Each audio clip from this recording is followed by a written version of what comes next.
Today, your face can unlock your phone. A fingerprint can open a door. A password can protect your bank account. But thousands of years ago, someone had a much stranger idea. What if a door could recognize the right person, not by their face, not by their voice, but by a small object only they carried? That object was the key, and once humans invented it, a door was no longer just a door, a box was no longer just a box, a room was no longer just a room. Each one became a question. Who is allowed in?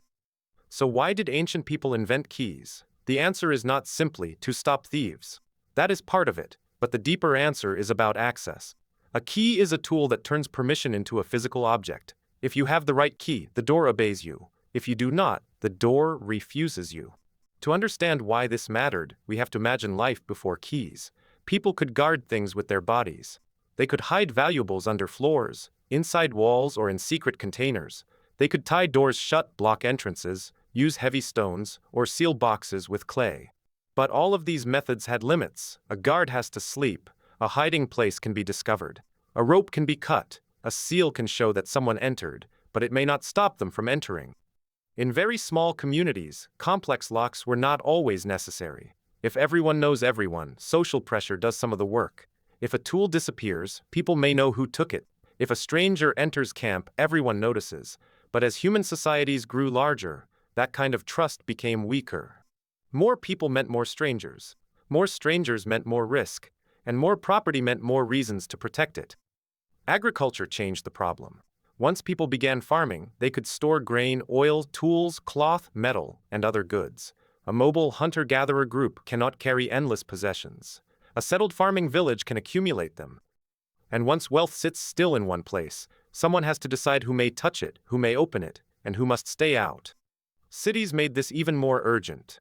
Ancient cities had houses, markets, workshops, temples, palaces, treasuries, storehouses, documents, tax records, trade goods, and sacred objects. These were not things you could simply leave unprotected. A temple had offerings. A palace had rooms and archives. A merchant had goods. A household had containers and private spaces. In a city, access itself became a problem. A key solved that problem in a brilliant way. It allowed the owner to leave. It allowed a trusted person to enter. It allowed one room to be available to some people and forbidden to others. In a way, a lock was like a silent guard, and the key was the proof that the person standing there had permission. Before mechanical locks, people already had ways to mark control. In ancient Mesopotamia and other early societies, doors, jars, and storage rooms could be sealed with clay. A seal did not always physically stop entry, but it could reveal that someone had entered. If the clay seal was broken, the owner knew the boundary had been crossed. This was an early form of security, not only preventing access, but proving whether access had happened. Mechanical locks took that idea further. Instead of only saying, "Someone opened this," a lock could say, "You cannot open this unless you have the right object." Some of the earliest known key-operated locking systems are associated with ancient Egypt and Mesopotamia. The exact origin is still debated, but both regions show the same basic need. Large societies with doors, storehouses, temples, and property needed controlled access. One ancient design was the wooden pin lock. Imagine a wooden bar sliding across the inside of a door. This bar keeps the door shut. Above it are small wooden pins that fall into holes and stop the bar from moving. From outside, the owner inserts a large wooden key with pegs at the end. If the pegs match the hidden pins, the key lifts them upward. Once the pins are lifted, the bar can slide. The door opens. That idea is surprisingly clever. The key does not break the door. It does not force the lock. It simply arranges the hidden parts inside the lock into the correct position. The lock is basically asking a mechanical question. Can you lift the right pins to the right height? The correct key answers yes. Every wrong object answers no. In Mesopotamia, this kind of security fit a world of temples, gates, storerooms, and written administration.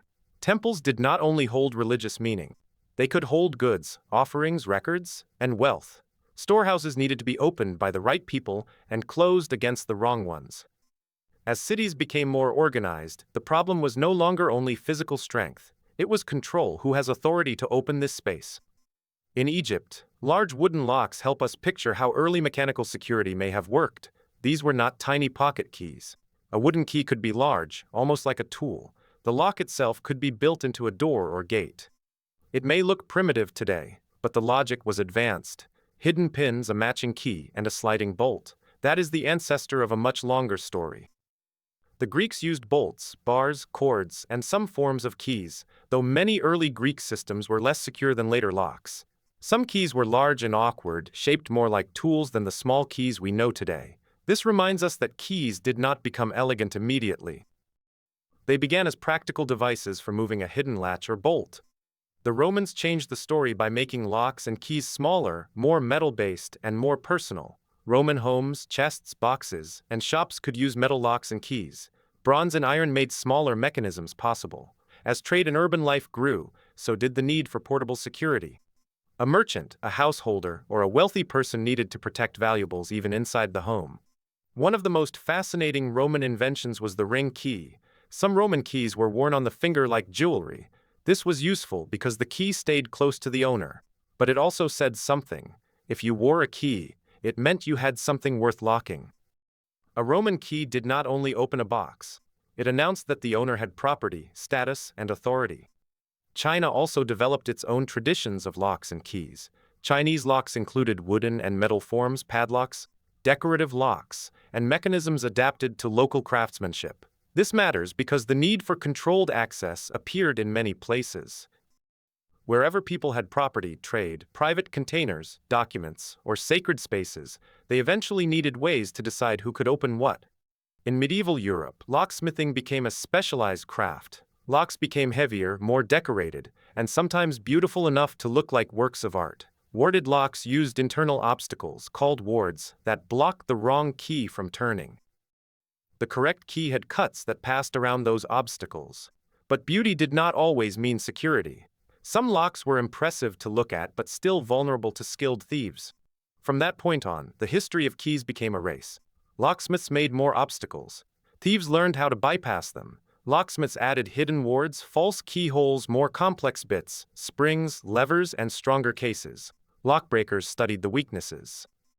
Every improvement created a new challenge. A lock is never just an object. It is part of a contest between trust and suspicion. The Industrial Revolution changed locks again. Metalworking became more precise. Parts could be standardized.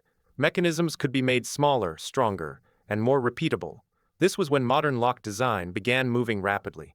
The problem was no longer just making a lock that looked impressive. The problem was making a lock that could resist someone who understood locks. In 1778, Robert Barron patented a double-acting lever lock in Britain. Its levers had to be lifted to the right height, not too low and not too high. In 1784, Joseph Brumah created a highly secure lock with a complex cylindrical key. In 1818, Jeremiah Chubb introduced a detector lock that could show if someone had tried to tamper with it. These locks turned security into precision engineering. Then came Yale. Linus Yale Sr. and Linus Yale Jr. helped develop the modern pin-tumbler lock, using small pins inside a cylinder and a flat key with cuts along its edge. The idea sounds modern, but the logic is ancient. Like the wooden pin locks of the ancient world, the key lifts hidden pins into the correct position. When they line up, the cylinder can turn. Ancient wood became modern metal, but the basic question remained the same. Today, the key is changing shape again. Sometimes it is a card. Sometimes it is a code. Sometimes it is a phone. Sometimes it is your fingerprint, your face, or your voice. But these are still keys in a deeper sense. They prove permission. They tell a system. This person is allowed in. So why did ancient people invent keys? Because human society created things that needed boundaries. Grain needed storage. Temples needed restricted rooms. Palaces needed gates. Merchants needed chests. Families needed privacy. Rulers needed archives. And as soon as people had valuable things in a world full of other people, they needed a way to separate mine from not yours. The key was one of humanity's smartest small inventions because it made permission portable. A king could give a key to a trusted servant. A merchant could lock a chest and walk away. A homeowner could close a door and carry the power to open it in one hand. The key changed shape across history, from wood to bronze, from iron to steel, from metal to code, from code to face. But the question never changed. Who is allowed in?